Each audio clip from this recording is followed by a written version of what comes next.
Salut à tous et bienvenue pour une autre love vidéo. Il existe des pays africains dont on se demandait souvent quand ils se qualifieraient pour participer à une Coupe d'Afrique des Nations. Des pays tels que les Comores, le Congo-Brazzaville, la Mauritanie dont nous allons parler dans cette vidéo, ainsi que la Guinée-Bissau. Et qui d'autre encore? Si vous en connaissez un pays qui ne s'est jamais qualifié pour une Coupe d'Afrique des Nations, s'il vous plaît, partagez-le avec nous dans la section commentaires de cette vidéo. Je me rappelle un jour où un Ivoirien demandait à un Mauritanien dans sa boutique d'Abidjan, lui disant ceci: quand est-ce allez-vous participer à une Coupe d'Afrique? Ou encore ces Maliens qui demandaient à un Congolais à Pointe-Noire, est-ce que le Congo s'est même qualifié pour une Coupe d'Afrique des Nations?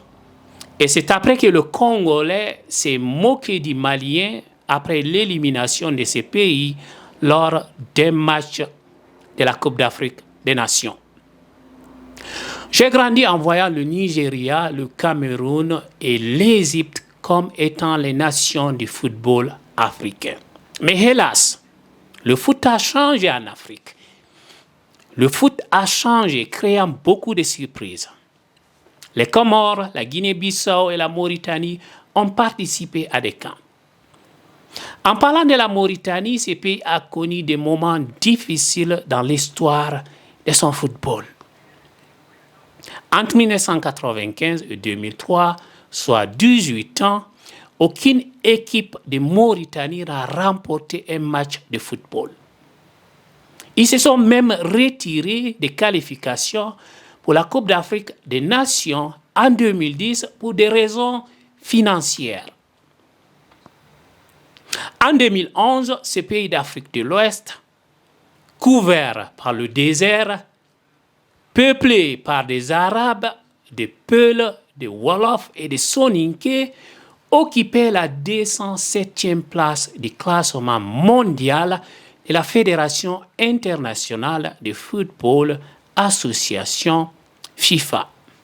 La même année, c'est-à-dire en 2011, le pays a décidé de prendre les choses au sérieux en élisant l'ancien candidat à la présidence de la CAF, Ahmed Yahya, comme président de la Fédération mauritanienne de football.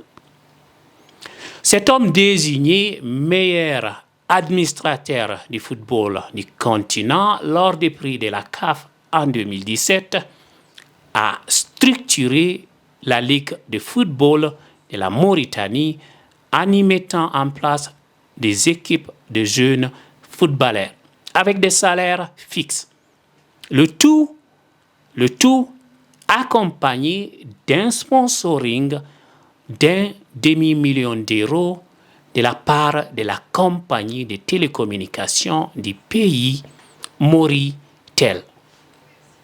Les efforts des autorités du pays ont commencé à porter leurs fruits lorsqu'en 2014, la Mauritanie a remporté son premier match de l'histoire à l'extérieur de son pays contre le Libéria, le pays de George Weah.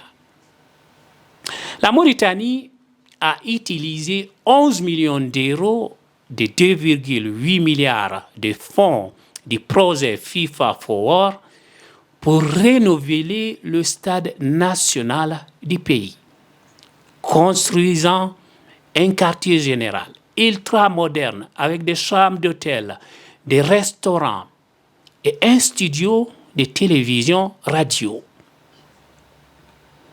L'équipe de moins de 15 ans a élu domicile dans le complexe et le pays s'est lancé dans le programme de développement de jeunes talents, tout en accueillant régulièrement des académies du Paris Saint-Germain et de Barcelone pour des matchs amicaux.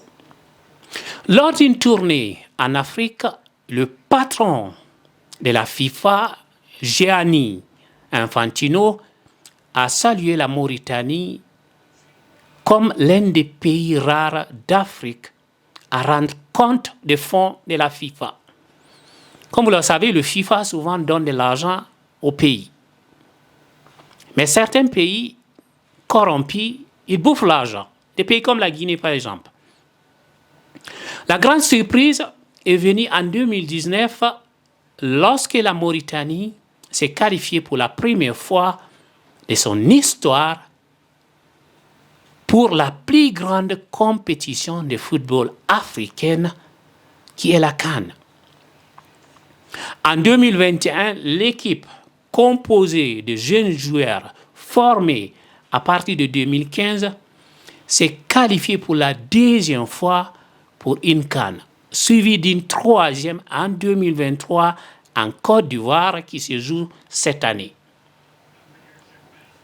Dans cette CAN qui se déroule actuellement au pays de Houphouët-Boigny, c'est-à-dire en Côte d'Ivoire, l'équipe nationale de Mauritanie a créé la surprise en battant l'une des plus grandes équipes d'Afrique, l'Algérie, validant ainsi sa qualification en huitième de finale pour la première fois de son histoire.